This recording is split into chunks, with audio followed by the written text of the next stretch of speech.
नमस्कार दोस्तों, यहाँ पे हमारे पास क्लास 12th का जो है क्वेश्चन पेपर है जो प्रीवियस ईयर में सीबीएसई का आ चुका है। तो यहाँ पे हम क्या करने जा रहे हैं, एक सीरीज़ चलाने वाले हैं जो कि क्लास 12th के स्टूडेंट के लिए इंपॉर्टेंट होगी, जो आपको हेल्प करेगी बहुत ज़्यादा। एक प्रीवियस ईयर के वैसे स्टूडेंट को जो इंपॉर्टेंट क्वेश्चन के फिराक में रहते हैं और चाहते हैं कि इंपॉर्टेंट क्वेश्चन शॉर्ट में मिल जाए, किस तरीके से उनके अच्छे नंबर आ जाए 50 या पास हो जाएँ। ठीक है, हालांकि आपके अगर आप इन मेरा गारंटी अगर आप इन पेपर्स को भी कर लेते हो तो आपके बहुत ही अच्छे मार्क्स आ जाएंगे, क्योंकि कुछ कॉमन क्वेश्चन जो है कॉमन क्वेश्चन जो होती हैं जो कि आपके 10 ईयर्स के लगभग मैं कवर करूँगा यहाँ पे। अभी यहाँ पे हम 16 से स्टार्ट कर रहे हैं, तो मैं 2024 तक के जो आपके प्रीवियस ईयर के जो एग्ज़ाम हो चुके हैं वहाँ तक मैं कवर करने की कोशिश करूँगा इस सीरीज़ में। तो अभी ये थोड़ा प्रीवियस ईयर के जो पेपर हैं उसके पैटर्न बदल चुके हैं, तो हम जो जो इंपॉर्टेंट क्वेश्चन है उसको हम कवर करते हुए चलेंगे। तो यहाँ से हम डायरेक्टली हम 2 नंबर वाले से स्टार्ट करते हैं, 2 मार्क्स के जो स्टार्ट करते हैं क्वेश्चन, जिससे आपको काफ़ी ज़्यादा हेल्प होगी। हालांकि 1 मार्क्स के भी अभी एमसीक्यू नहीं आते, इस वाले में इस समय एमसीक्यू नहीं आते, लेकिन अभी एमसीक्यू आ रहे हैं। तो अभी हम 2-2 मार्क्स वाले क्वेश्चंस को कवर करेंगे, ठीक है। सो यहाँ पे पहला क्वेश्चन है, इसके आंसर की भी मैं साथ साथ दिखाता रहूँगा, जिससे आपको जो है एक आइडिया हो जाए। आप चाहो तो नोट डाउन भी कर सकते हो, ठीक है। पहला क्वेश्चन है यहाँ पे, इसको हाईलाइट कर लेते हैं, ठीक है। How did the oil continue to be most important resource of the global strategy, explain with example, ठीक है। यहाँ पे ये वाला क्वेश्चन है, इसका आंसर देखिए सेकंड में, सॉरी इसका आंसर की यहाँ पे है आपका, चलो क्वेश्चन नंबर है आपका, यार ये बार बार ना मैं उसी चीज़ को ओपन कर देता हूँ स्ट्रीमिंग को। क्वेश्चन नंबर 7, और यहाँ पे आंसर की ये रही आपकी, ठीक है। आपकी मार्किंग स्कीम है, आप चाहो तो इसको भी निकाल भी सकते हैं, हालांकि मैं आपको समझाता हुआ चलूँगा। तो आप ये देखिए, ऑयल जो है वो आपको पता है ये एक नॉन कन्वेंशनल सोर्स है, इन्वायरमेंट वाले चैप्टर से आ रखा है ये, ठीक है। तो ऑयल जो है इंपॉर्टेंट सोर्स है, इवन इसका जो डिस्ट्रीब्यूशन है आपको पता है भाई, ऑयल पॉलिटिक्स है, ऑयल डिप्लोमेसी भी चलती है।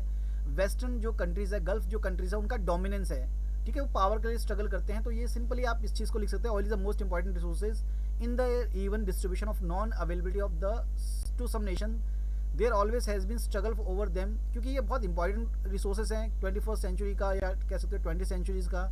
तो इसके वजह से ही आज पूरा का पूरा जो अमेरिका, जो पूरा अफ़गानिस्तान में, इराक में, ईरान में, कह सकते हैं कि भाई जो उन्होंने पूरा इंटरफेरेंस करा था, तो उसके पीछे जो बहुत बड़ा रीज़न है वो ऑयल डिप्लोमेसी या ऑयल जो स्ट्रगल है उसकी वजह से हो रहा है, क्योंकि ऑयल को हर कोई प्राप्त करना चाहता है, क्योंकि ये बहुत ज़्यादा मेजर रिसोर्सेज है। आज भी इसकी वजह से बहुत ज़्यादा लड़ाइयाँ होती हैं। अभी हम बात करते हैं जैसे यूक्रेन और रशिया की जो लड़ाई हो रही है, उसमें भी कहीं ना कहीं रशिया जो चाहता है कि भाई यूक्रेन के पास बहुत सारे ऑयल रिजर्व हैं, तो उस पर डोमिनेंस चाहते हैं। तो ये स्ट्रगल का एक मेन रीज़न रहा है, जिसके पास संसाधन रहेंगे, जिसके पास रिसोर्सेज रहेंगे, वही जो है पावरफुल रहेगा। तो जाहिर सी बात है, हर कोई कंट्री चाहता है कि भाई ऑयल को हम अपने कंट्रोल में करें किसी भी तरीके से, ठीक है। तो जिन देशों के पास नहीं है, या जो बहुत पावरफुल कंट्री है, वो मैनिपुलेट करते हैं। तो सिंपली आप एक तरह से ये लिख सकते हो भाई, ऑयल जो है वो बहुत ज़्यादा इंपॉर्टेंट रिसोर्स है, जो कि स्ट्रगल का बहुत बड़ा कारण बनता है, क्योंकि हर कोई जो चाहता है कि ऑयल का जो है हम कंट्रोल करें अपना, ठीक है। तो हालांकि मैंने आपको ज़्यादा डिटेल में समझाया है, लेकिन आप सिंपली जो आपके पास आंसर की भी है थोड़ा याद कर लीजिए, ठीक है। सेकंड क्वेश्चन देखिए हमारा क्या है, यहाँ पे सेकंड क्वेश्चन पे वापस चलते हैं। 8 क्वेश्चन पे, why was the Shah commission appointed, mention any one of its finding. Shah commission कब बनाया गया था, शाह कमीशन कब लगाया गया था भाई? शाह कमीशन लगाया गया था इमरजेंसी के टाइम में, ठीक है। इमरजेंसी जब लगी थी तब आपका शाह कमीशन जनता पार्टी के द्वारा लगाया गया था। इसका शायद क्वेश्चन अगर आ भी सकता है तो आप देखिएगा, शाह कमीशन जो आया था वो जनता पार्टी ने अपॉइंट करा था आफ्टर द इमरजेंसी, यानी इमरजेंसी के बाद, कि भाई इंदिरा गांधी के टाइम में क्या क्या गड़बड़ियाँ हुई थी। तो 2 चीज़ आपको पता ही होगा, वैसे आप लिख सकते हो। उन्होंने फाइंड करा था कि भाई इंदिरा गांधी ने जानबूझकर बहुत सारे प्रेस पर सेंसरशिप लगा दी गई थी, बहुत सारे लोगों की जो है कस्टडी में डेथ हुई थी, जब पुलिस ने बहुत सारे लोगों को, अपोजिशन पार्टीज़ को, बहुत सारे आम लोगों को अरेस्ट किया था, तो बहुत सारे लोगों की कस्टडीज में डेथ हुई थी। तो ये चीज़ें लिख सकते हो आप 2 पॉइंट में, कस्टडी में डेथ हुई थी, बहुत सारे प्रेस पे सेंसरशिप लगा दिया गया था, ठीक है। तो यहाँ पे भी आंसर में देखिए 2 पॉइंट कौन से हैं। Shah commission appointed to look up the abuse of authority taken in the wake of emergency proclaim on 25 June 1975। Shah commission found there was many excesses committed during the emergency. अब ये इमरजेंसी में क्या क्या हुआ था, इमरजेंसी में जो हुआ था इसकी रिपोर्ट शाह कमीशन ने दी थी। ध्यान रखना, जनता पार्टी ने लगाया था ये शाह कमीशन, इंदिरा गांधी ने जो जो इमरजेंसी के टाइम में किए थे उसके अगेंस्ट में, ठीक है। तो 2 चीज़ मैंने आपको यहाँ पे बताती है, एक तो ये फाइंड किया था कि भाई बहुत सारे लोगों की कस्टडी में डेथ हुई थी, और प्रेस पे सेंसरशिप लगा दिया गया था, बहुत सारी जगह इलेक्ट्रिसिटी काटी गई थी जानबूझ करके इमरजेंसी से एक रात, जिससे इमरजेंसी की जो लेटेस्ट न्यूज़ है वो पहुँच ना पाए लोगों तक, ठीक है। नेक्स्ट क्वेश्चन जो है हमारा, state the outcome of Punjab accord. ये पंजाब अकॉर्ड क्यों हुआ था, क्या हुआ था, इसके बारे में है। तो इसमें पंजाब अकॉर्ड में आप 2 पॉइंट सिंपल से लिखेगा, ठीक है। Chandigarh was transfer to the Punjab and Haryana border was dispute was solve, Ravi Vyas river. देखो इसमें आपको सिर्फ 2 ही पॉइंट लिखने हैं, कोई सिंपल से 2 पॉइंट लिख दीजिएगा कि भाई चंडीगढ़ को जो है हरियाणा की कैपिटल भी है और पंजाब की कैपिटल भी है। पंजाब और हरियाणा का जो है बॉर्डर डिस्प्यूट्स को सॉल्व किया गया था इस वाले में, ठीक है। इसके अलावा जो रावी व्यास जो रिवर डिस्प्यूट्स है उसको भी सॉल्व किया गया था किसके अंदर, पंजाब और हरियाणा राजस्थान के अंदर। And compensation to the people of affected by the militancy, any 2 points to be explain, ठीक है। इसमें ध्यान रखना जितने मार्क्स का होता है उतने पॉइंट आप लिख दोगे तो आपको 2 नंबर पूरे के पूरे मिलेंगे, तो इसलिए 2 नंबर को आप जो है ऑडियंस दीजिएगा। 2 पॉइंट लिखिए, आपको नंबर कोई नहीं काटेगा, ठीक है। तो इस तरीके से आप पंजाब अकॉर्ड का भी लिख सकते हैं। नेक्स्ट क्वेश्चन जो है हमारा important question, how did the opposition parties in 1950s play a crucial role in making the democratic characters of the system, explain. भाई जो डेमोक्रेसी है उसको कैसे 1950s में, 1950s यानी पहला जो इलेक्शन था, आपको पता है भाई पहला election, first election, second election और थर्ड इलेक्शन जो है वो जो है कांग्रेस का उसमें डोमिनेंस था, ठीक है। आंसर देखिए यहाँ पे, तो कांग्रेस का डोमिनेंस था। तो उस समय जो लीडर थे काफ़ी ज़्यादा ग्रूम्ड थे, यानी बहुत ज़्यादा डेवलप्ड लीडर थे, बहुत ज़्यादा एक दूसरे को रिस्पेक्ट करते थे, ठीक है। प्रिंसिपल क्रिटिज्म, यानी प्रिंसिपल क्रिटिज्म का मतलब यहाँ पे ये है कि जो क्रिटिसिज्म भी होता था वो एक वैलिड तरीके से होता था। प्रोवाइड पॉलिटिकल अल्टरनेटिव्स, हमारे पास जो है एक अल्टरनेटिव होता था कि भाई जो लीडर्स हैं उसको हम किस तरीके से सही तरीके से क्रिटिसिज्म करें। एक ही पार्टी के अंदर अलग अलग आइडियोलॉजीज़ के लोग भी होते थे, तब भी वो जो है एक साथ रहते थे कांग्रेस के अंदर, लेकिन दूसरी जो पार्टीज़ के लोग हैं वो भी बहुत आराम से बैलेंस करके जो है क्रिटिसाइज़ करते थे। तो दो कोई सिंपल से लिख दीजिएगा। उस समय जो जो लीडर थे वो काफ़ी ज़्यादा मैच्योर थे। चेक एंड बैलेंस मैकेनिज्म, यानी एक दूसरे को चेक करते थे कि भाई जो है लीडर है हमारे वो अच्छे हैं कैसे हैं, ठीक है। तो ये आपका 10th वाला क्वेश्चन है आंसर। नेक्स्ट जो है हमारा आंसर, देखिए 11th क्वेश्चन। अब यहाँ से 4 मार्क्स के जो क्वेश्चन है बहुत इंपॉर्टेंट है, यहाँ से ध्यान दीजिएगा। ये सारे क्वेश्चन आपके आ सकते हैं।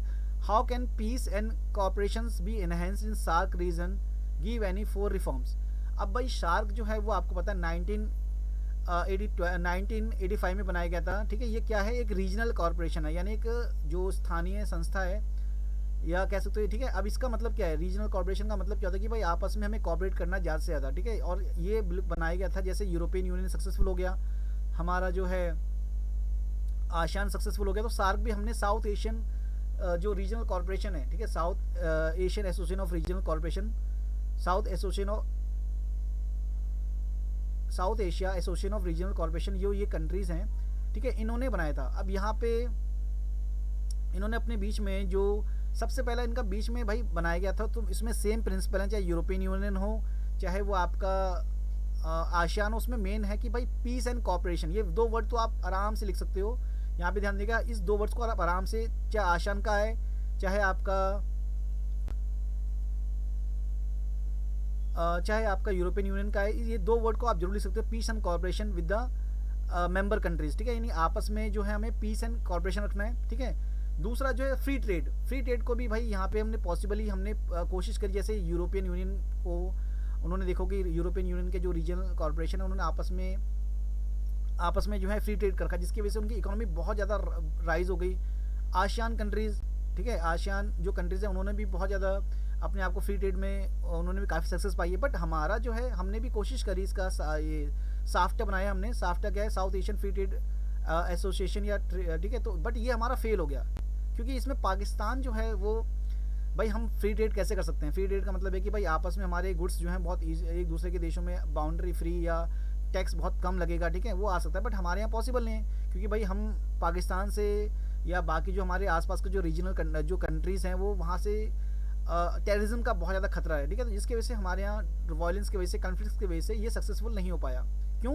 क्योंकि हम यूरोप की तरह बाउंड्री जो है, भाई यूरोप में बिल्कुल फ्री एक देश से दूसरे देश में जाना, यानी वेस्टर्न कंट्रीज़ का, जैसे फ्रांस से आपको जर्मनी में जाना है, जर्मनी से बेल्जियम में जाना है, बेल्जियम से आपको इटली में जाना है, पोर्टुगीज़ में जाना है, स्पेन में जाना है, तो कोई ज़्यादा बिल्कुल सड़क के रास्ते विदाउट, मतलब बिल्कुल एक लाइन खींची हुई है और आराम से जा सकते हैं, ठीक है। हल्की फुल्की चेकिंग होती है। बट यहाँ पे क्या है कि भाई यहाँ पे तो इतना अगर हम ट्रेड करेंगे तो यहाँ पे एक आतंकवाद आ सकता है बहुत ज़्यादा, तो ये बहुत ज़्यादा खतरा है, ठीक है। तो ये एक बहुत बड़ी प्रॉब्लम है। इसके अलावा हमने कोशिश तो करी बट ये सक्सेसफुल नहीं हो पाया। फिर two countries have started many confidence building measures to reduce the risk of war, ठीक है। इसके अलावा हमने ये सार्क की वजह से एक चीज़ और करी कि भाई हम सार्क वाले जो हैं वो सारे के सारे कंट्रीज, इसमें जो हमारे साउथ एशिया के कंट्रीज आते हैं, इसमें इंडिया, पाकिस्तान, बांग्लादेश, भूटान, नेपाल, ठीक है, ये कंट्रीज हम चाहते हैं कि भाई आपस में ज़्यादा से ज़्यादा जो है वॉर को, कॉन्फ्लिक्ट्स को रिजॉल्व करें, यानी बातचीत करके के मैटर को सॉल्व करें, ठीक है। जितना आप एक दूसरे पे भरोसा करेंगे, कॉन्फिडेंस बिल्डिंग करेंगे, उतना ज़्यादा वॉर की रिस्क कम हो जाएगा। इसके अलावा US is increasing acting as a moderate between India and Pakistan, ठीक है। ये बीच में अगर कोई बाहर का बंदा आता है तो प्रॉब्लम होती है। जैसे पाकिस्तान, चाइना इसका मेंबर नहीं है शार्क का, लेकिन चाइना जो है इन्फ्लुएंस करता है पाकिस्तान को। तो इसमें से आपको कोई भी चार लिखना है, लेकिन इसमें लिखना आपको रेलिवेंट पॉइंट, ठीक है। तो इसमें आप लिखोगे, हम सार्क, ये क्वेश्चन पूछ रहा है कि भाई सार्क ने कैसे जो आप अपने जो कॉर्पोरेशन वो कैसे बढ़ाया है, ठीक है। जैसे how can peace and corporation be enhance in SAARC या region give any four reforms, यानी आपको सजेशन करने की भाई इसमें कैसे हम पीस एंड कॉर्पोरेशन को बढ़ा सकते हैं, ठीक है।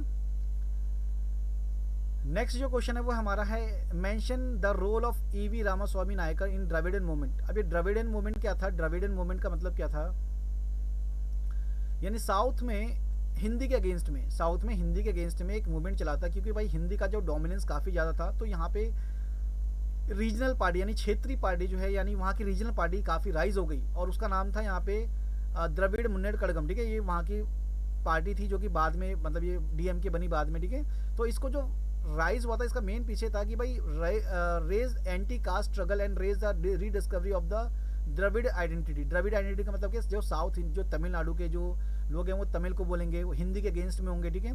और वो चाहते कि भाई जो अपर कास्ट है उसका डोमिनेंस भी खत्म हो। तो इसमें से, इस वजह से जो है ये मूवमेंट काफ़ी ज़्यादा फेमस हो गया।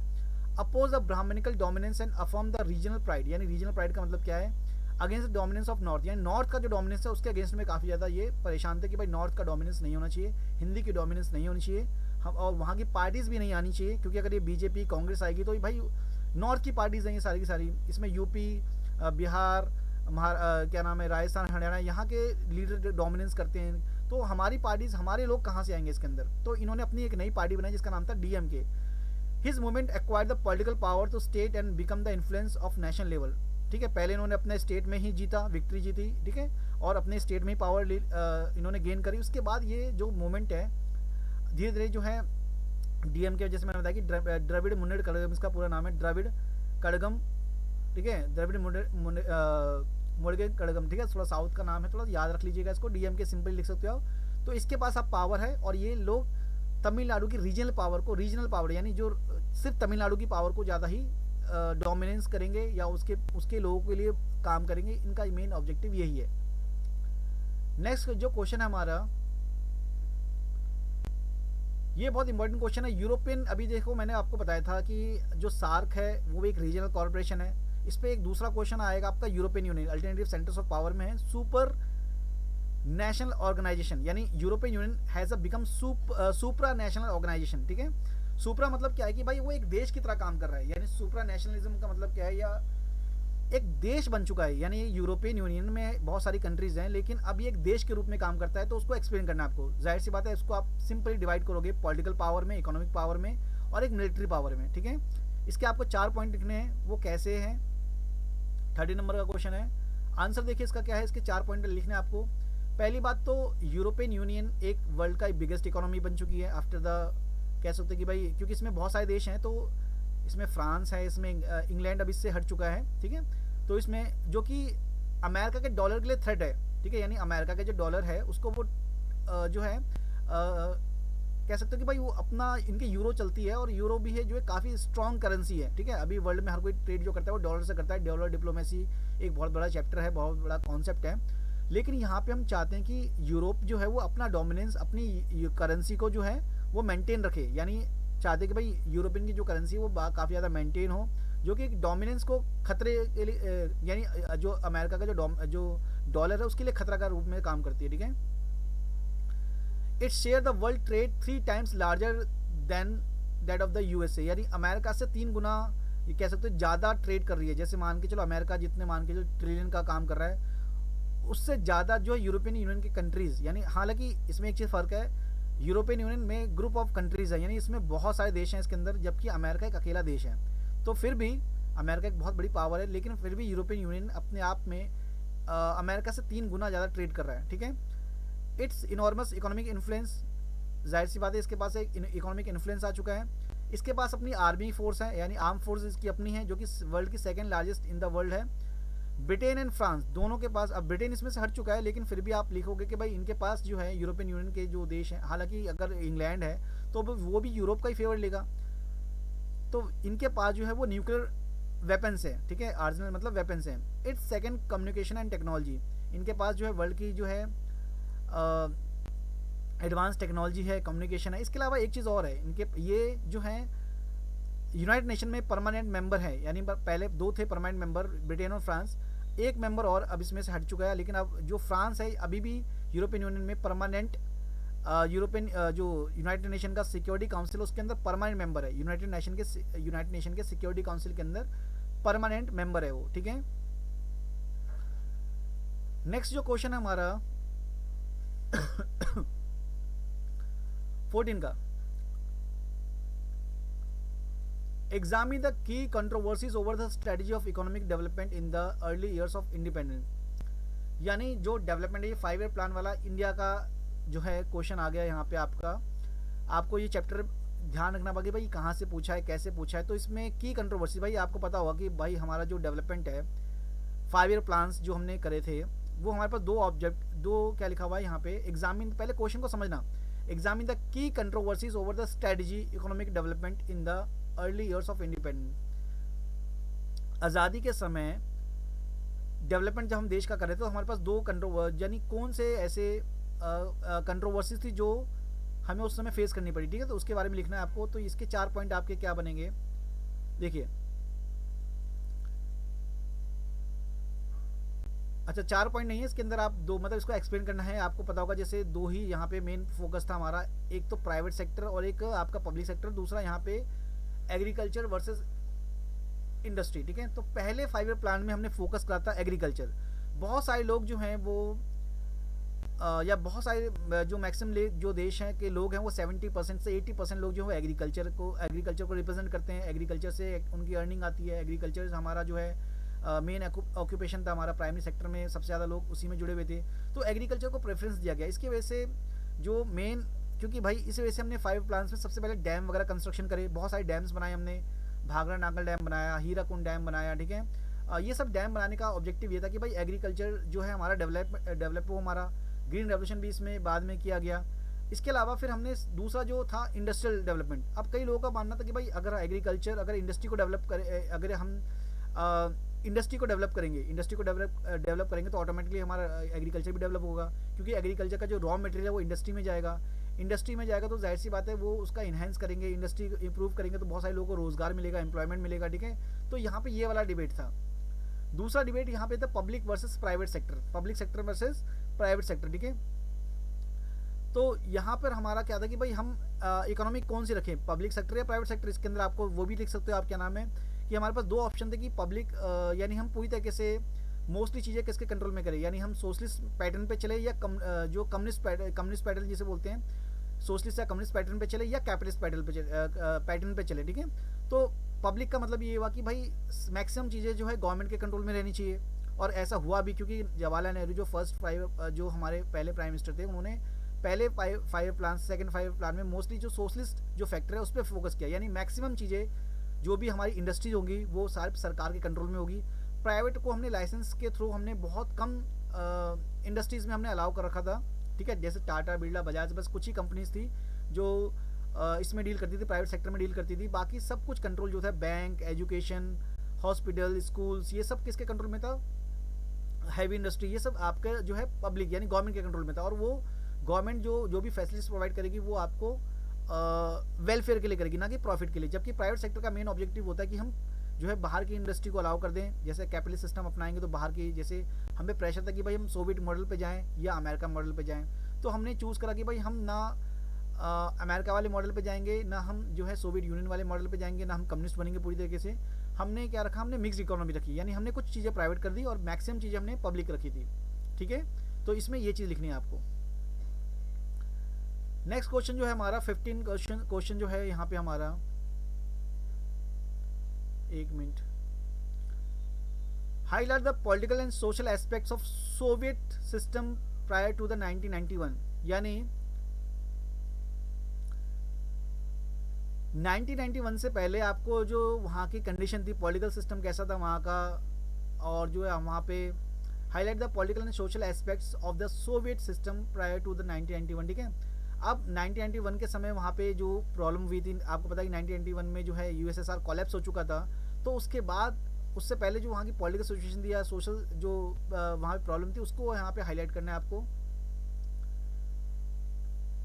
तो फर्स्ट यहाँ पे लिखोगे पहला पॉलिटिकल, पहले हम पॉलिटिकल पॉइंट्स में जाएंगे। जाहिर सी बात है आपको पता होगा कि भाई सोवियत यूनियन एक कम्युनिस्ट कंट्री था, कम्युनिस्ट कंट्री में सिंगल पार्टी होती है, यानी सिर्फ वहाँ पे जो एक पार्टी का कंट्रोल था वो था कम्युनिस्ट पार्टी।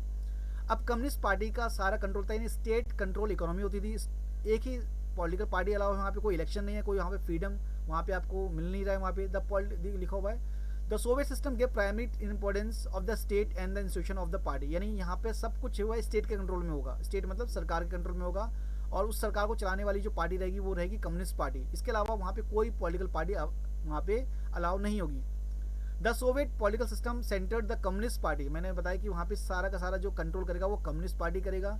इसके अलावा वहाँ पे कोई अपोजिशन पार्टी वहाँ पे अलाउ नहीं होगी, कोई वहाँ पे जो इकोनॉमिक एक्टिविटी है वो पूरी तरीके से प्लान्ड होगी और कंट्रोल होगी बाय द स्टेट, यानी स्टेट कंट्रोल इकोनॉमी होगी।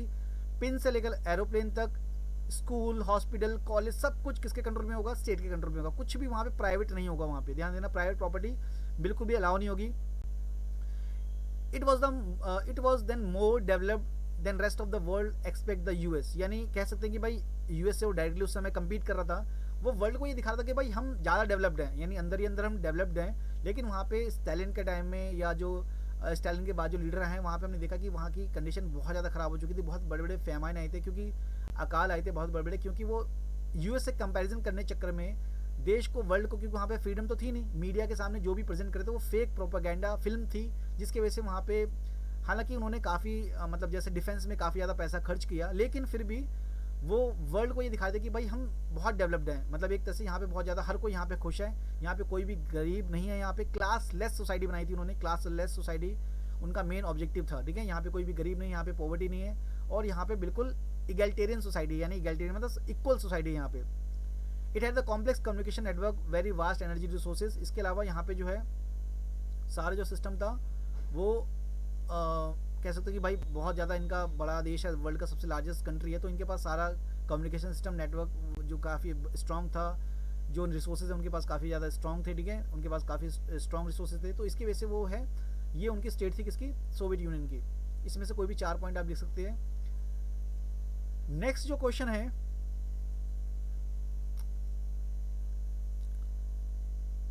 The question of indigenous people bring the issue of environment, resources and politics together. अब यहाँ पे आपको एग्जाम्पल लास्ट वाले चैप्टर से है, जो सॉरी जो एनवायरमेंट वाला जो चैप्टर है उससे यहाँ पे क्वेश्चन आया यहाँ पर आपका, the question of indigenous people bring the issue of environment, resources and politics together, explain the statement. यानी जो इंडिजिनस पीपल, जो लोकल पीपल हैं, उन्होंने कई तरह के बड़े बड़े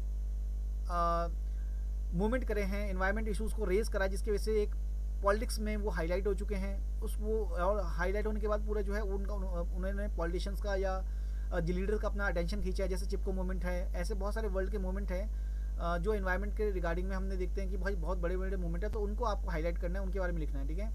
तो यहाँ पे 16 नंबर का क्वेश्चन है, इसमें आप देखो क्या लिखा हुआ है, 30 crore indigenous population spread across the world, irrespective of the geographical location, they are strikingly similar with the respect of their land and variety of life system supported by it, ठीक है। मतलब ये हुआ कि बहुत सारे लोग जो हैं, जाहिर सी बात है हमारा स्पेस ख़राब हो रहा है, कॉमन प्रॉब्लम है, ठीक है, हमारे ओशन ख़राब हो रहे हैं, कॉमन प्रॉब्लम है, ओजोन लेयर हमारी ख़राब हो रही है, कॉमन प्रॉब्लम है, क्लाइमेट चेंज हो रहा है, कॉमन प्रॉब्लम है, हमारे जो वर्ल्ड की जो वाटर क्राइसिस आ रही है वो कॉमन प्रॉब्लम है, पॉल्यूशन कॉमन प्रॉब्लम है। तो इन सबको एक साथ हम कह सकते हैं भाई किसी ज्योग्राफी, ये सारी प्रॉब्लम हम किसी ज्योग्राफिकल लोकेशन में बांट नहीं सकते हैं, इसके लिए हमें सबको मिलकर काम करना होगा। The loss of the land, यहाँ पे लिखा हुआ है जो ज़मीन हमारी ख़राब होती जा रही है, most of obvious threat of the survival, They depend upon the substances on the cultivation of land. They enjoy constitutional protection and political representation. They are displaced by the various development project. ठीक है, अब बहुत सारे लोग जो हैं इस, क्योंकि बहुत ज़्यादा कंज्यूमरिज्म बढ़ गया है, क्योंकि कंज्यूमर का मतलब क्या होता है कि बड़ी बड़ी इंडस्ट्रीज जो है वो फॉरेस्ट को कट कर रही है। ओशन में से बहुत ज़्यादा हम जितने ओशन के जितने भी हमारे फिशरीज हैं उनको मारे जा रहे हैं, बहुत लार्ज स्केल पे किल कर रहे हैं, वेल्स को हो, शार्क हो, कई तरह के फिशेज हों। ठीक है, तो हर जगह हमने बहुत ज़्यादा, ह्यूमंस ने हर जगह बहुत ज़्यादा एनवायरनमेंट को पूरी तरीके से डैमेज करने में कोई कसर नहीं छोड़ा है। तो इसके लिए यहाँ पर बहुत सारे लोग डिस्प्लेस भी हो रहे हैं, इकोसिस्टम हमारा ख़राब हो रहा है। ठीक है, हमारा जो, इसके अलावा हमने कुछ जो है कॉन्स्टिट्यूशन प्रोटेक्शन भी ली है। वेस्टर्न कंट्रीज़ में हमने बहुत सारे रूल्स बनाए हैं, इंडिया में भी बहुत सारे रूल्स बनाए हैं। ठीक है, लेकिन ये सब चीज़ें जो है कॉमन हमारा जो है एक लोगों ने मूवमेंट राइज, जैसे चिपको मूवमेंट इसका एग्जाम्पल लिख सकते हो, जिसमें बहुत सारे लोग जो हैं एक साथ पेड़ों को कटने से बचाने के लिए आज वर्ल्ड में जगह जगह मूवमेंट हुए हैं। ठीक है, तो इन सब के बारे में आपको लिखना है। नेक्स्ट जो हमारा क्वेश्चन है वो है एसआरसी पे क्वेश्चन है, यहाँ पे ये पैराग्राफ है। ओके, सो यहाँ पे पैराग्राफ है, आई थिंक ये पैराग्राफ आप लोग कर लोगे आसानी से। ठीक है, अब ये आपके पैराग्राफ है, पैराग्राफ वाइज क्वेश्चन जो आप कर लोगे इसमें ढूंढ के। फिर भी अगर मैं नेक्स्ट क्वेश्चन आपको पढ़ता हूँ, फिर कार्टून है। अब यहाँ पे देखिए बेटा, यहाँ पे जो कार्टून है वो किस तरह का कार्टून रिप्रेजेंट कर रहे हैं। यहाँ पे अगर आप कमेंट करिएगा, अगर आपको पैसेज वाले क्वेश्चन भी आपको करवाने हैं तो वो भी करवा देंगे। ठीक है, लेकिन मैं समझता हूँ कि आप वो वाले कर ही लोगे। अब यहाँ पे जो कार्टून शो हो रहा है, कि कार्टून भी बहुत इंपॉर्टेंट है। ये क्या है, यहाँ पे अमेरिका का आपको फ्लैग दिख रहा है, यहाँ पे उसका अंगूठा दिख रहा है, और अमेरिका अपने आप में एक बहुत बड़ा जो है एक सुपर पावर के रूप में दिखाई दे रहा है। एक मोटा सा आदमी दिखाई दे रहा है, यानी एक सुपर पावर के रूप में, और इसके हाथ में तराजू है, और जो ये कि आई थिंक ये यूनाइटेड नेशन को रिप्रेजेंट कर रहा है या कानून को रिप्रेजेंट कर रहा है। ठीक है, सो सिंपली क्वेश्चन है इसके, which country is represented as a thumb, ये यूएस का थंब दिख रहा है हमें। ठीक है, what does the cartoon say about the nature of hegemony. हालांकि ये हेजेमनी वाले चैप्टर से आया है, तो फिर भी देख लेते हो। हेजेमनी मतलब डोमिनेंस ऑफ अमेरिका। ठीक है, क्योंकि अमेरिका में हर जगह जो है डोमिनेंस है। Mention one operation undertake by his country, operation Iraqi freedom है, ऑपरेशन डेजर्ट स्टॉर्म है। ठीक है, तो ये कई तरह के, हालांकि ये चैप्टर आपने डिलीट हो चुका है तो उसको करवाने का कोई फ़ायदा नहीं है। अब हम आते हैं 6 मार्क्स वाले एग्जाम, जो आपके क्वेश्चन है उस पर आते हैं। ठीक है, ये बहुत इंपॉर्टेंट क्वेश्चन है 6 मार्क्स के। अब देखो बेटा, ये 6 मार्क्स वाले क्वेश्चन आपको बड़े ध्यान से समझना है। हालांकि आप सीधा 6 मार्क्स वाले क्वेश्चन पे अगर आ गए हैं तो बहुत ही अच्छा है आप। ठीक है, इस वीडियो को अगर आप देख रहे हैं तो बहुत अच्छी बात है। अब ये 6 वाले क्वेश्चन को आपको मिस नहीं करना, ये आपके सिलेबस में से मोस्टली, इसमें से कोई भी आई थिंक क्वेश्चन डिलीट नहीं है, और 6 क्वेश्चन वाले जो हैं सारे क्वेश्चन बहुत इंपॉर्टेंट है। और ये ध्यान रखिएगा, अभी आने वाले टाइम में जो भी क्वेश्चन पेपर आपके बनेंगे तो इन दोनों और वाले को भी करना है आपको, और जो है क्योंकि आप अभी प्रैक्टिस में हो, तो ये दोनों के दोनों क्वेश्चन को, चाहे वो और वाले हों, तो दोनों को हम समझने की कोशिश करेंगे। अगर वीडियो थोड़ी लंबी हो रही तो आप इसको देख लीजिएगा। ठीक है, और अगर आप चाहते हो कि एक एक क्वेश्चन को हम एक्सप्लेन करें तो वो भी छोटी छोटी वीडियोस भी बना लेंगे। हालांकि अभी इसमें जो पहला क्वेश्चन है 22 नंबर का, describe any 6 consequence of the disintegration of USSR, यानी ये बहुत ही इंपॉर्टेंट क्वेश्चन है, 6 consequence of Soviet disintegration of USSR. ठीक है, हम आंसर की पे चलते हैं। पहले आप समझा देता हूँ इसमें क्या है। डिसइंटीग्रेशन का मतलब क्या होता है भाई, टूटने के वजह से उसका क्या कंसिक्वेंस हुए। ठीक है, इसमें 6 पॉइंट लिखने हैं आपको, या 6 लिखने हैं। पहली बात तो भाई, अमेरिका जो है वो सुपर पावर नहीं रहा। ठीक है, अमेरिका जो है सुपर पावर नहीं रहा, यूएस की कोल्ड वॉर खत्म हो गया हमारा। ठीक है, कई सारे देश आज़ाद हो गए इसके अंदर से। इसके अलावा कहाँ गया वाला क्वेश्चन हमारा, ये रहा। ठीक है, यूएस अकेला सोल पावर बन गया। ठीक है, तो ये 6 के 6 क्वेश्चन है, बिल्कुल बिल्कुल आप ऐसे ही लिखिएगा, बिल्कुल शॉर्ट में, इससे शॉर्ट आपको कहीं नहीं मिलेगा ये आंसर, और ये सीबीएसई के खुद के आंसर है। ठीक है, तो आपको ये, आप अगर ऐसे लिखते हो तो आपको कोई गलत नहीं कर सकता है। 6 के 6 पूरे के पूरे मार्क्स मिलेंगे इसके। ठीक है, पहला पॉइंट देखो, it's mean the end of cold war, क्योंकि पहला डिसइंटीग्रेशन का क्या कंसिक्वेंस निकला, एंड ऑफ कोल्ड वॉर, यानी कोल्ड वॉर हमारा खत्म हो चुका है। कोल्ड वॉर हमारा खत्म हो चुका है, confrontation between US and USSR. पहला पॉइंट ये था।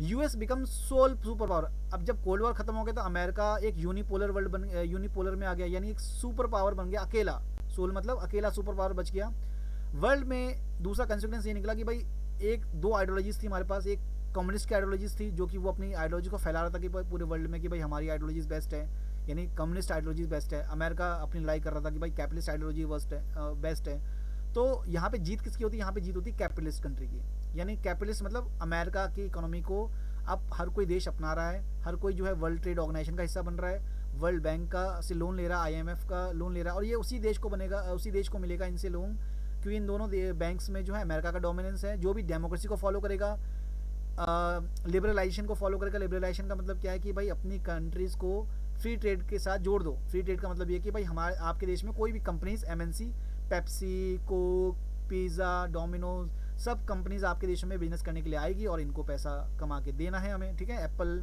गूगल, तो ये सब इसको बोलते हैं हम कैपिटलिस्ट इकोनॉमी, ठीक है। फ़ायदा किसका हो रहा है? अमेरिका का। तो इस कंपनी की जीत मतलब इस आइडियोलॉजी की जीत हो गई। मैनी न्यू कंट्रीज इमर्ज, क्योंकि जो सोवियत यूनियन से जो कंट्री टूटे थे, जो जैसे इसमें बेल्टिक एंड इस्टोनिया, लिथियाना, हंगरी, ठीक है, ये सारे कंट्री, ईस्टर्न यूरोप की कंट्री जो थे, बुल्गारिया, रोमानिया, ठीक है, यूक्रेन, ये सब जो है सब देश अलग हो गए और ये आज इंडिपेंडेंट देश हैं। और कई देशों ने तो अपने आप को, पोलैंड वगैरह जैसे देशों ने अपने आप को तो यूरोप नाटो का मेंबर बना लिया। नाटो का मेंबर का मतलब ये था कि उन्होंने सोवियत यूनियन से हट करके अमेरिका के ग्रुप यानी मिलिट्री जो ग्रुप है, नॉर्थ अटलांटिक ट्रीटी ऑर्गेनाइजेशन, उसको ज्वाइन कर लिया और वो यूरोपियन यूनियन के पास भी मेंबर बन गए, ठीक है। तो इस तरीके से ये सब कंसिक्वेंस है। लास्ट में shock therapy and expansion of capitalism, यानी शॉक, जाहिर सी बात है, जिसके जिस यानी यूएसएसआर, यानी जिसका सक्सेसर बना आपका रशिया, यानी रशिया जो हमेशा से कैपिटलिस्ट के अगेंस्ट में लड़ रहा था, अब वो खुद एक कैपिटलिस्ट कंट्री में शामिल हो गया, जिसको बोलते हैं हम शॉक थेरेपी। यानी अमेरिका, यूएसएसआर खुद एक कैपिटलिस्ट कंट्री बन चुका था। डेट्स कॉल्ड शॉक थेरेपी, यानी ट्रांजिशन ऑफ पावर्स। यानी पावर का मतलब ये था कि सोवियत यूनियन सोवियत यूनियन तो खत्म हो चुका था, यानी रशिया अब खुद कैपिटलिस्ट नेशन बन गया है, ठीक है। यानी और एक्सपेंशन ऑफ कैपिटलिस्ट, यानी जो कैपिटलिस्ट सिस्टम है वो अब दुनिया में पूरी तरीके से बढ़ चुका है, ठीक है। ये क्वेश्चन समझ में आ गया आपको? तो ये बहुत ही 6 नंबर का क्वेश्चन, बहुत प्यारा क्वेश्चन है, इसको आप अच्छे से याद कर लीजिएगा और इससे सिंपल पॉइंट्स आपको कहीं नहीं मिलेंगे। नेक्स्ट जो क्वेश्चन है हमारा, और में ये भी देख लेंगे हम, explain the relevance of name. हालांकि ये तो फर्स्ट चैप्टर में था, शायद कट चुका है मेरे ख्याल से, शायद है मेरे ख्याल से, ठीक है, चलो पढ़ लेते हैं, ठीक है। सो नेम जो है रेलिवेंस है, ठीक है, अब ये कर लेते हैं हम, ठीक है। रेलिवेंस का मतलब क्या, नेम जो है हमारा रेलिवेंस कैसे, ये क्वेश्चन है आपका कि भाई नेम जो है कैसे रेलिवेंस है। भाई नेम जो है, जाहिर सी बात है, नेम इसलिए बनाया गया था, नॉन अलाइन मूवमेंट इसलिए बनाया गया था कि 2 सुपर पावर से हम अलग रह सकें। इसमें इंडिया, घाना, इंडोनेशिया, ठीक है, ये इजिप्ट और आपका यूगोस्लाविया, ये कंट्रीज थी, बट इनका मेन ऑब्जेक्टिव रेलिवेंस के पूछा, ठीक है। रेलिज्म का मतलब ये आज भी रेलिवेंस कैसे, क्योंकि भाई ये आज भी जो है अपनी मीटिंग करता है। यानी अभी रिसेंटली इन्होंने मीटिंग करी, इसके लगभग 118 के आसपास मेंबर हो चुके हैं। और ये आज जो है वो पहले कोल्ड वॉर के टाइम में इन्होंने करा था कि भाई नैम, हम किसी भी सुपर पावर का हिस्सा नहीं बनेंगे, मिलिट्री को सपोर्ट नहीं करेंगे, ना उनकी मिलिट्री को ज्वाइन करेंगे, ना उनसे हेल्प लेंगे, ठीक है। तो ये सब अब उनका ऑब्जेक्टिव खत्म हो चुके हैं। लेकिन आज इनका काम क्या है, ये आज रेसिज्म से लड़ाई कर रहे हैं कि भाई इनके जो मेंबर हैं मोस्टली अफ्रीकन्स हैं और एशियंस कंट्री के मेंबर हैं, तो ये लोग आज भी रेसिज्म फेस करते हैं। तो उसका इनको नेम जो है वो अपोज करता है। ह्यूमन राइट का रिस्पेक्ट करना है, डिग्निटी के साथ जीना है, ये इनका मेन ऑब्जेक्टिव है। Opposition of counter new colonialism, मतलब ये हुआ। इसके अलावा टेररिज्म पे काम कर रहा है। इसके अलावा और भी रेलिवेंस लिख सकते हो आप, जैसे ये जो है नेम जो है अभी क्लाइमेट चेंज पे काम कर रहा है। किस पे काम कर रहा है? क्लाइमेट चेंज पे। इसके अलावा वो टेररिज्म पे काम कर रहा है, यानी आतंकवाद पे काम कर रहा है। इसके अलावा ये लोग एनवायरनमेंट को बचाने के लिए काम कर रहे हैं। इसके अलावा ये लिखा है आगे आपका कर्व टेररिज्म। न्यू मतलब न्यू इंटरनेशनल इकोनॉमिक ऑर्डर का मतलब ये है कि आपस में ये जो थर्ड वर्ल्ड की कंट्रीज़ हैं, यानी अफ्रीका और एशिया की जो कंट्रीज़ हैं, इसे बोलते हैं न्यू इंटरनेशनल इकोनॉमिक ऑर्डर। यानी ये चाहते हैं कि भाई हमारा जो डेवलपिंग कंट्रीज़ हैं, एशिया और अफ्रीका, आपस में ज़्यादा ट्रेड करके जो वेस्टर्न कंट्रीज़ हैं उनसे मतलब फ़ायदा लें, या कह सकते हो कि भाई हमें उनसे टेक्नोलॉजी लेकर के या किसी तरीके से जो है हमें आपस में जो थर्ड वर्ल्ड कंट्रीज है उनको भी डेवलपमेंट करना है, आगे बढ़ना है। और न्यू कॉलोनिज्म मतलब जो आज भी पहले जो उन्होंने कॉलोनीज बनाई थी ब्रिटेन ने और फ्रांस ने, यूरोपियन देशों ने डायरेक्टली कब्जा करके मार के, बट अब जो है ये अपनी कंपनीज के थ्रू, एमएनसी के थ्रू लोगों को अपने कंट्रोल में कर रखा है। जैसे हमारे देश में या बहुत सारे अफ्रीका के देश में सारे के सारे जो कंपनीज है वो उन्हीं देशों की है, यानी आज भी उनसे वो पैसा खा रहे हैं, पैसा लूट रहे हैं, इनका मेन ऑब्जेक्टिव वही है, बट आज कंपनी के नाम पे कर रहे हैं, जिसको बोलते हैं न्यू कॉलोनियलिज्म, ठीक है। तो ये आपके रेलिवेंस है, यानी उसको अपोज कर रही है, यानी अब ज़्यादा से ज़्यादा अपोज करना है न्यू कॉलोनियलिज्म को, ठीक है। नेक्स्ट जो क्वेश्चन है वो बहुत ही इंपॉर्टेंट है, और ये इस समय जो है 25 जो एग्ज़ाम है 25 जो 2025 का जो एग्ज़ाम है उसमें आपका आ सकता है ये वाला क्वेश्चन, ठीक है। इसको मैं खास फिर आपको कहूँगा कि भाई इसको जो आप बहुत अच्छे से याद करें। सो it is believed that strengthening the revitalize the United Nation is desirable in changing world. यानी हमें यूनाइटेड नेशन को सिक्योरिटी काउंसिल खासकर स्ट्रेंथ करना है, उसको रीवाइटलाइज करना है, मतलब उसको दोबारा से जिंदा, यानी लोगों का जो विश्वास है यूनाइटेड नेशन से उठता जा रहा है। क्यों उठता जा रहा है भाई? क्योंकि यूनाइटेड नेशन जो है वो पावरफुल कंट्रीज का एक पपेट बन के रह गई है, खासकर अमेरिका का, खासकर वॉर वगैरह के रिगार्डिंग में। बाकी अपना यूनाइटेड नेशन जो है वो बहुत अच्छा काम कर रहा है, खासकर जो सोशल इकोनॉमिक रिफॉर्म्स है। लेकिन हम बात कर रहे हैं सिक्योरिटी काउंसिल की। यहाँ पे जो रिफॉर्म्स की बात आएगी वो बात आएगी सिक्योरिटी काउंसिल की। तो उसको और स्ट्रॉन्ग बनाना है और उसको बहुत रीवाइटल करना है हमें। तो वो कैसे करेंगे? वो एक बहुत बड़ा ही इच्छा है, क्योंकि जब ये देश, जब यूनाइटेड नेशन बना था 24 अक्टूबर 1945 को, तो उसमें जस्ट 51 कंट्रीज थे, बट आज इसमें लगभग 192 से ज़्यादा कंट्रीज़ हैं। इसके अंदर 193 आई थिंक कंट्रीज़ हैं। तो आज इसमें क्या वही मेंबर रहने चाहिए या बदलने चाहिए? खासकर यूनाइटेड नेशन के स्ट्रेंथ की बात कर रहे हैं, इसमें रिफॉर्म्स की बात कर रहे हैं। किसकी बात कर रहे हैं? रिफॉर्म्स की। तो इसके आंसर में देखो आप क्या लिखोगे। तो भाई जाहिर सी बात है कि यूनाइटेड नेशन में हमें रिफॉर्म्स करना है। किस किस के रिगार्डिंग में हमें रिफॉर्म्स करना है? Reforms in the organisation structure and process, यानी इसके स्ट्रक्चर में रिफॉर्म्स करना है। Review of the issues that fall within the jurisdiction of the organisation, यानी हमें इसके इशूज़ को बहुत ज़्यादा अच्छे से रिव्यू करना है। भाई ऐसा नहीं है कि भाई हमें किसी कंट्रीज़ का फेवर करना है। जो भी इसके अंदर इश्यूज़ आते हैं उसको ईमानदारी से, क्योंकि इसमें देखोगे आप वेस्टर्न कंट्रीज़ का ज़्यादा ही इन्फ्लुएंस है, खासकर अमेरिका का, ब्रिटेन का, फ्रांस का, ठीक है, और रशिया का। तो इनका ज़्यादा जो भी इश्यूज़ होते हैं उनको सही तरीके से यूनाइटेड नेशन जो है वो जज करे, ठीक है। यहाँ पे एक क्वेश्चन ये बनता है इसमें रिफॉर्म्स करने की। Major concern has been composition of the security council. मैंने बताया कि भाई सबसे बड़ा जो इशू वो सिक्योरिटी काउंसिल को लेकर के है, क्योंकि इसके जो मेंबर्स हैं वो आज भी 5 मेंबर के पास जो है परमानेंट मेंबरशिप है। 5 मेंबर के पास परमानेंट मेंबरशिप है, जिसको बोलते हैं वीटो पावर्स। उसको उन्होंने एक्सपेंड नहीं कराया। और उसकी बात सबसे ज़्यादा हो रही है कि भाई इंडिया को सबसे ज़्यादा चांस है, इंडिया को मिलना चाहिए, क्योंकि इंडिया जो है वो सारे टर्म एंड कंडीशन फुलफिल करता है जो कि एक परमानेंट मेंबर को मिलनी चाहिए। एक लार्जेस्ट इकोनॉमी है, एक मिलिट्री पावर है, ह्यूमन राइट का रिस्पेक्ट करता है, डाइवर्सिफाई कंट्री है, डेमोक्रेसी को रिस्पेक्ट करता है, ह्यूमन राइट को रिस्पेक्ट करता है। तो इंडिया तो वो सारी की सारी पीस कीपिंग आर्मी में हेल्प करता है। तो इंडिया वो सारे के सारे पैरामीटर्स पे जो एक सिक्योरिटी काउंसिल के परमानेंट मेंबरशिप को मिलनी चाहिए वो फुलफिल करता है। बट आज भी उसके मेंबर को उन्होंने एक्सपेंड नहीं करा। अफ्रीका से एक भी मेंबर परमानेंट मेंबरशिप में नहीं है। एशिया से एकमात्र देश है वो चाइना। वो भी चाइना जो है वो नॉन डेमोक्रेटिक कंट्री है, फिर भी उसको बना रखा है। Increase the number of both permanent non permanent member. भाई permanent member, non permanent member को 10 कर दिए हैं हमने, ठीक है, लेकिन परमानेंट मेंबर आज की भी 5 के 5 ही है, जिसको हमें इंक्रीज करना चाहिए। Security council should have more developing countries like the Asia, Africa and south America. मैंने बताया कि भाई एशिया से एकमात्र कंट्री, अफ्रीका से कोई भी नहीं है, और साउथ अमेरिका से कोई भी कंट्री नहीं है परमानेंट सिक्योरिटी काउंसिल के अंदर, यूनाइटेड नेशन सिक्योरिटी काउंसिल में, ठीक है।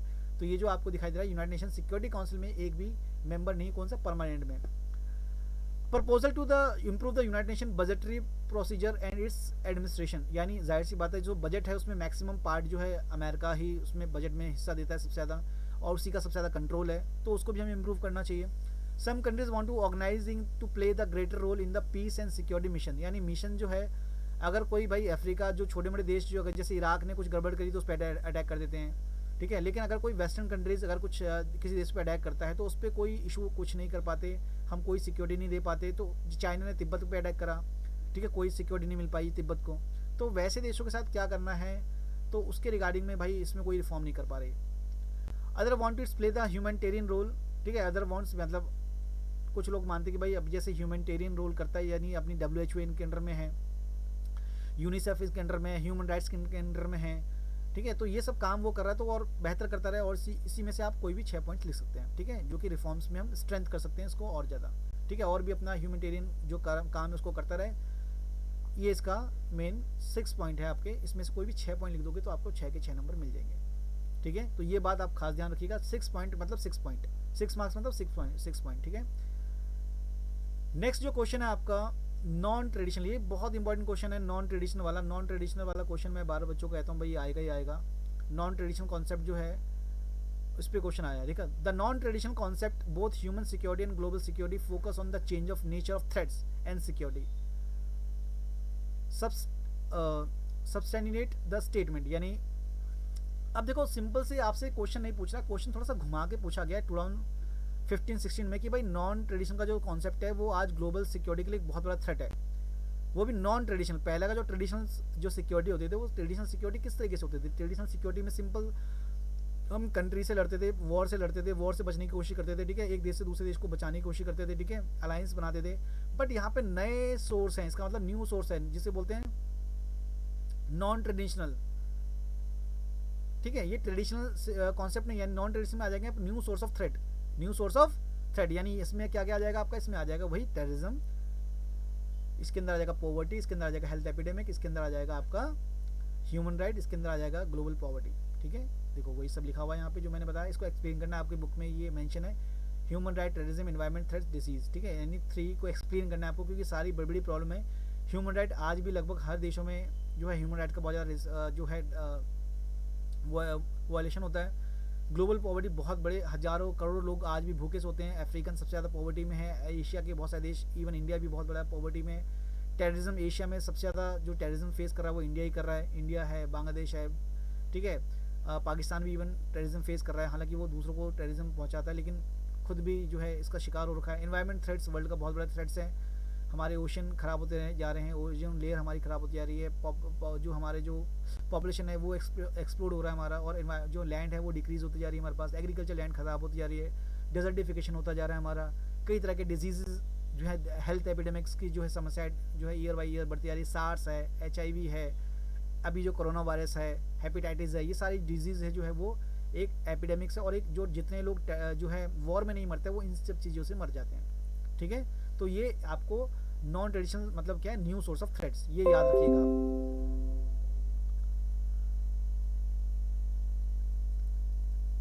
नेक्स्ट जो है हमारा क्वेश्चन,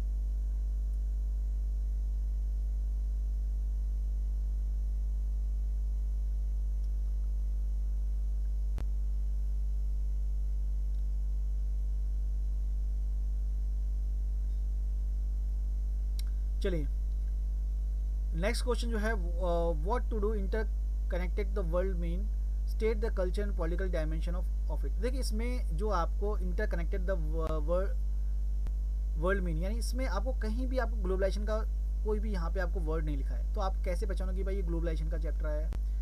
अब ये मैंने पहचान लिया कल्चर पॉलिटिकल डायमेंशन, ठीक है। अब आप साफ साफ कह रहा है कि भाई आपको डेफिनेशन याद करनी पड़ेगी ग्लोबलाइजेशन का मतलब क्या है। Interconnecting the world means globalisation, ठीक है। इंटर कनेक्टिंग द वर्ल्ड यानी दुनिया एक दूसरे से कनेक्ट हो चुकी है, उसका मतलब है ग्लोबलाइजेशन। तो ये चैप्टर, ये क्वेश्चन जो है वो आपको मैंने बार बार कहा है भाई, क्वेश्चन को अगर आप समझ लोगे तो वो आपके लिए बहुत ज़्यादा इंपॉर्टेंट होगा।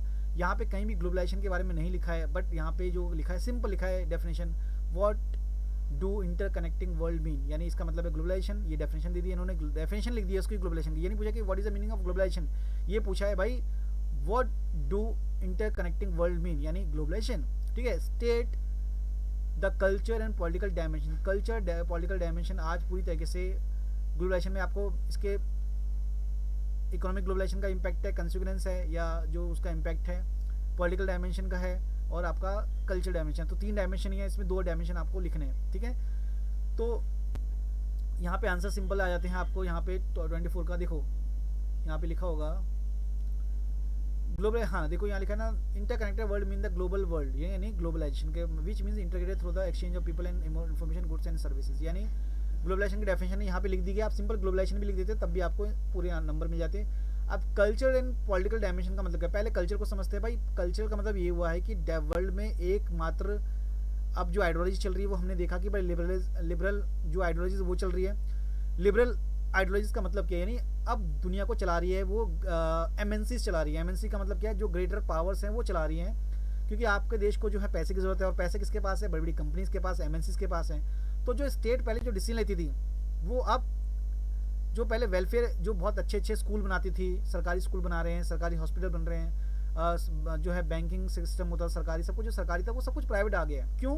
क्योंकि भाई प्राइवेट कंपनीज आएगी तो वो चाहेगी कि हम जो है अपनी प्राइवेट चीज़ें खोलें, ठीक है। प्राइवेट चीज़ें खोलेंगे तो तभी तो वो जो है वो स्टेट की जो कंट्रोल इकोनॉमी है वो उसमें उनका इन्वेस्टमेंट नहीं होगा। उनका इन्वेस्टमेंट होगा कि भाई हम अपना इंफ्रास्ट्रक्चर डेवलपमेंट करें, ठीक है। इसका मतलब ये हुआ कि गवर्नमेंट जो पहले काम करती थी वो सब कम करना पड़ेगा उनको, रूल्स को कम करने पड़ेंगे उनको, ठीक है। यानी जो पहले वेलफेयर वाले काम कर रहे हैं, लेबर लॉज, यानी लेबर लॉ का मतलब ये हुआ कि MNC में अगर आप मिनिमम जो वेजेस होता है उसको अगर आप नहीं भी फॉलो करोगे तो चल जाएगा काम, कोई बात दिक्कत नहीं है। कई तरह की प्रॉब्लम्स आएंगी, उसको भी आप सह यानी स्टेट का जो रोल था वो मिनिमम हुआ है। मिनिमम मतलब क्या हुआ, स्टेट का रोल बहुत कम हो गया, यानी क्योंकि अब जो बड़ी बड़ी कंपनीज है वो अपना डोमिनेंस करती है, यानी स्टेट को कंट्रोल करती है, ठीक है। Perform the certain core function such as a maintenance of the law and order and security of the citizen. यानी वो कह रहे हैं कि भाई देश को हम चला लेंगे, बस आप कानून और सिक्योरिटी की मेंटेनेंस करें। यानी आपका काम जो है सरकार का काम, वो कह रहे हैं एमएनसी वाले या जिसे बोलते हैं ग्रेट एक्टर्स कहते हैं इसको, तो वो उनका काम है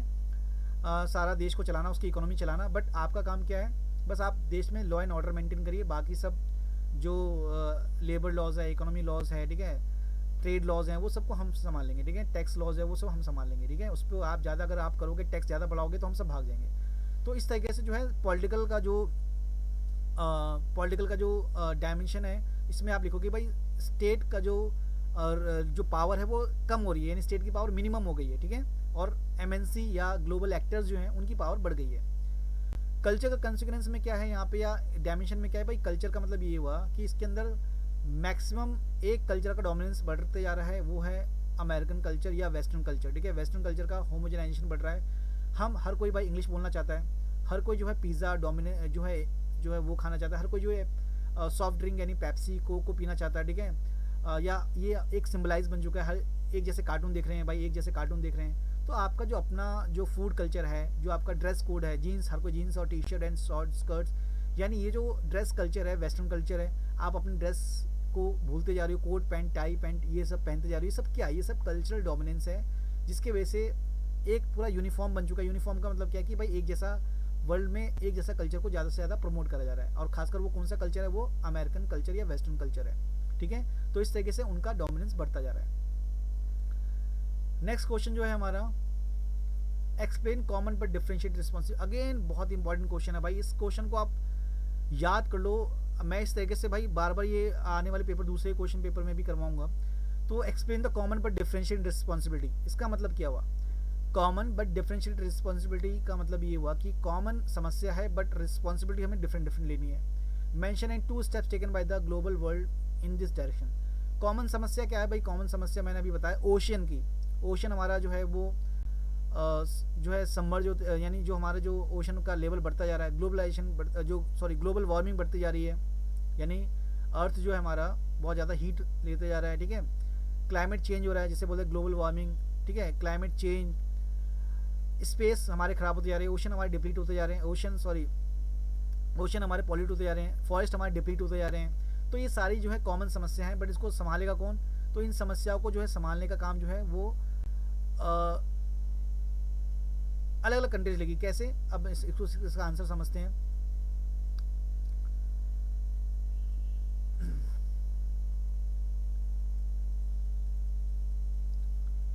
देखो कॉमन प्रॉब्लम्स हमारी, जैसे हमने अर्थ समिट में हमने डिसीजन लिया था कि भाई अर्थ समिट में हमने 1992 में जो अर्थ समिट हुआ था, इसके अंदर हमने कॉमन बट डिफरेंशिएट रिस्पॉन्सिबिलिटी का कसम खाई थी कि भाई एजेंडा 21 हमने लिया था इसके अंदर कि कॉमन प्रॉब्लम को हम सॉल्व करेंगे। कॉमन प्रॉब्लम मैंने अभी आपको बताई, बहुत सारी प्रॉब्लम्स है कॉमन वाली, बट उसको सॉल्व कैसे करेंगे, उसमें 2 कंट्रीज बढ़ जाएगी, 2 हाफ बढ़ जाएंगे, that is called develop countries और डेवलपिंग कंट्रीज, ठीक है। डेवलपिंग कंट्रीज जिसको हम बोलते हैं साउथ, इसको बोलेंगे नॉर्थ वाली। जो डेवलप कंट्रीज हैं वो जो जोग्राफिकली वो नॉर्दर्न हेमिस्फीयर में आते हैं, तो उसको बोलते हैं हम नॉर्थ एंड साउथ, ठीक है। नॉर्थ वाली कंट्रीज वो डेवलप कंट्रीज हैं, डेवलप्ड हैं, जो अमेरिका और वेस्टर्न कंट्रीज हैं।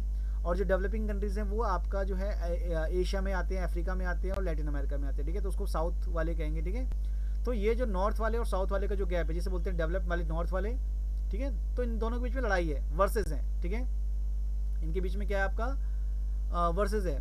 तो यहाँ पे प्रॉब्लम क्या है कि प्रॉब्लम ये है कि इसके अंदर डेवलप्ड देश जो हैं वो ऑलरेडी इंडस्ट्रियलाइजेशन कर चुके हैं। जैसे आपको पता है भाई सबसे पहले इंडस्ट्रियलाइजेशन ब्रिटेन से भी स्टार्ट हुई थी, ब्रिटेन के बाद पूरा जो है यूरोप में फैल गया, और वो उन्होंने लगभग 18th सेंचुरी में स्टार्ट कर दी थी, 19th सेंचुरी में स्टार्ट कर दी थी इंडस्ट्रियलाइजेशन।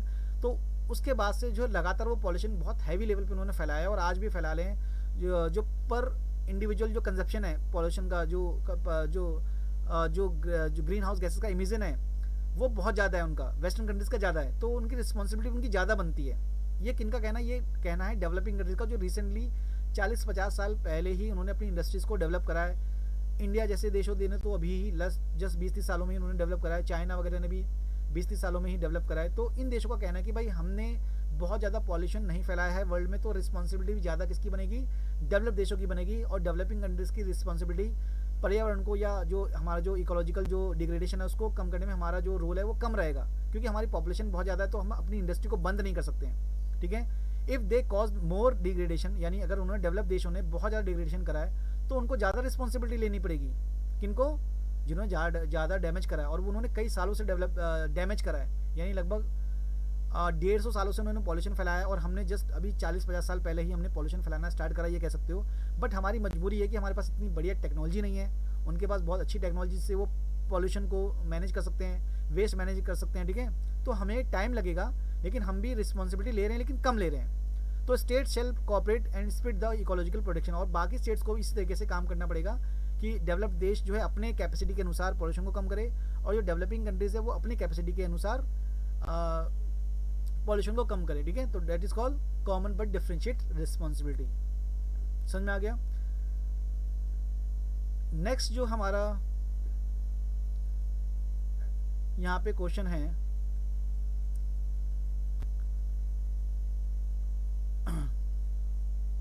ट्वेंटी 26, 27, ठीक है।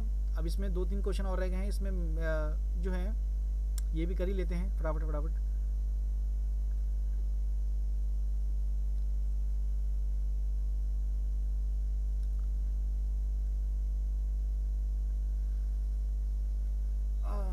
चलिए इसको हम ऐसा करते हैं, नेक्स्ट पार्ट में करते हैं। तब तक के लिए फिलहाल ऐसे लाइक कर दीजिए अगर आपको समझ में आया है, ठीक है। बाकी इसके अगर आप चाहो तो इसके आंसर मैं आपको दिखा देता हूँ, हालांकि मैं इसको एक्सप्लेन थोड़ा बाद में करूँगा, क्योंकि थोड़ा सा मुझे थोड़ा सा काम आ गया है, तो ठीक है। इसको आपके लिए मैं आंसर की लगा देता हूँ इसके लिए, और नेक्स्ट पार्ट में हम इसको एक्सप्लेन भी करेंगे। तो जो चाहे बच्चे वो लिख सकते हैं क्वेश्चन नंबर 25 का, ठीक है। 25 का ये आंसर आप पॉज करके लिख सकते हैं। 26 और 7 का ये रहा आपके आंसर की, ठीक है। 27 के यहाँ पे क्वेश्चन है, आंसर की यहाँ पे।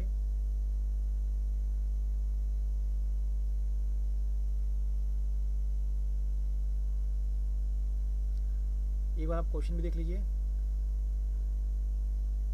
ठीक है। तो इसका आप स्क्रीनशॉट लेकर के थोड़ा सा रुक करके आप इसका जो है जो क्वेश्चन रह गए हैं उसको आप नेक्स्ट पार्ट में हम इसको कवर करेंगे। तब तक के लिए धन्यवाद।